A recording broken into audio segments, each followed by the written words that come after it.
these sort of bigger like pop cultural totems.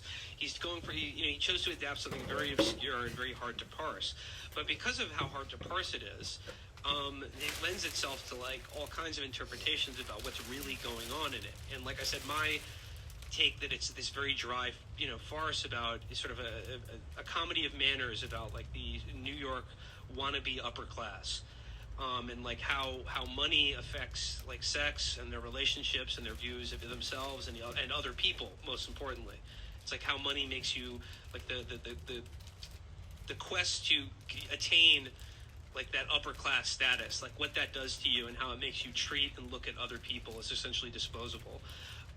Right.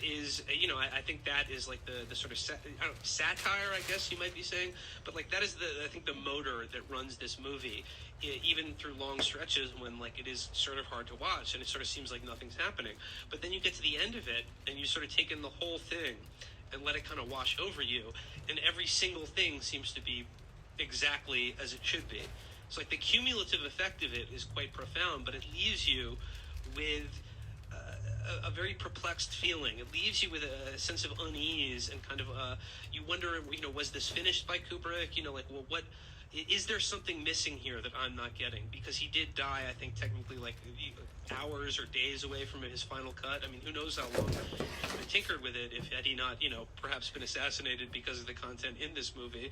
But yeah. We can get into that later. But it's a very, very dry, very cold, and like definitely his most complicated and most challenging movie. But definitely, I would say, easily one of his best.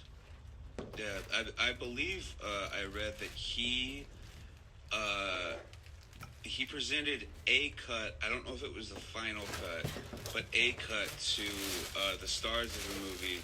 I think it was something like 6 days before he died. Mm-hmm. So he had a version of it ready.